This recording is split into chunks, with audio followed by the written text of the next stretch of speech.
Whenever we draw something, we ask ourselves painful questions.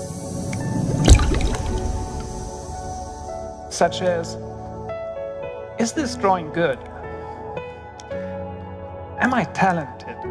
Or worst of all, is this art?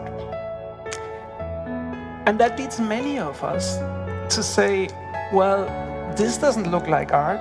I'm not an artist anyway. I can't draw, and I shouldn't do it. We would never do that with language. No one would say, well, this just didn't come out like a poem. I shouldn't speak. Because we know language is a way to think and get in touch with others. Well, and so is drawing. We've put drawing into this dark corner of the art world. Are you all my personal dreams? But drawing is not only about artistic excellence, personal self-expression, or talent for that matter. Drawing is not about art. Drawing is bigger than art. It's a way to think in pictures. Everything you know is in your mind. Like an architect does when she tries to imagine a new building, or a scientist who tries to figure out the spatial structure of molecules. These people are not only thinking in words, they're also thinking in pictures. They think visually. You can do that too. And today I want to show you 5 ways how drawing can support your visual thinking. Let's get to the first one, intuition. When we want to get better at drawing, the first thing we might want to do is improve the connection between our hands and our eyes. And we can do that with little exercises like this one, where we just fill a piece of paper with circles. We start with bigger ones and gradually fill up the whole space. And exercises like these are physical workouts for our hands. So they might get a little tense now and then, but the stronger our hands become, the better we can control them to draw. Repetitive exercises like these also have a soothing effect on our minds. We have to focus intentionally on our visual sense. So they bore other parts of our thinking, bore them in the best sense of the word.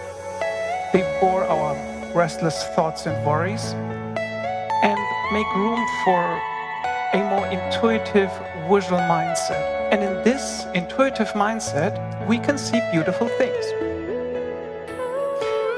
Because you know, seeing beauty is not that easy. The problem is, there are just too many things. We can't see everything. It would be too exhausting. So we have to reduce the amount of information that we take in. And we try to see patterns and order. We also see less. Now, without turning around, ask yourselves, what is the person behind you wearing? How many trees did you see in front of this building when you came in? We don't pay attention to these things because we don't have to. It's much easier to just recognize things around us instead of actually looking. Are you all my personal dreams?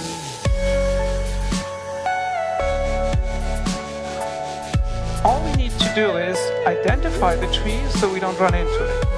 We reduce the word to labels. But when we draw, Everything you we know actually is in your have to mind. look and discover the world around us.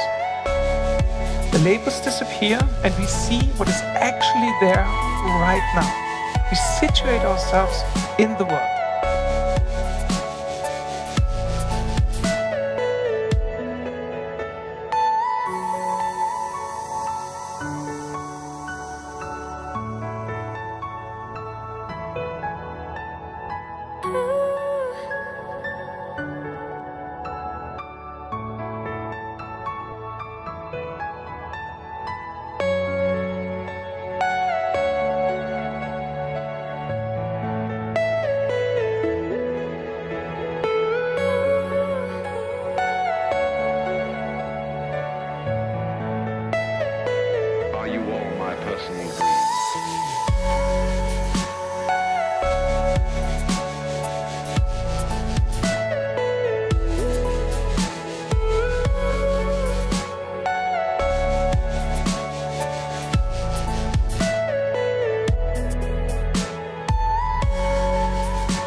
my personal dreams.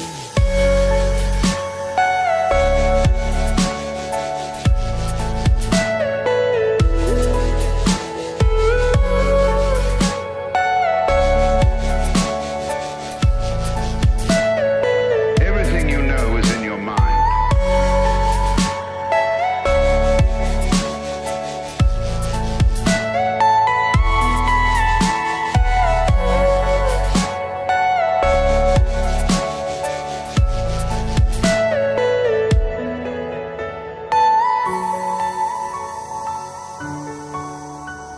We don't judge in this part of the creative process.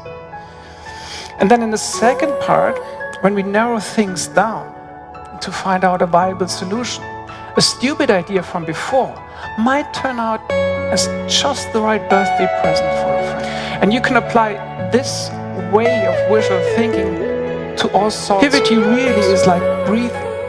You take in information and knowledge, and you combine it to new Are you ideas that all you my want. personal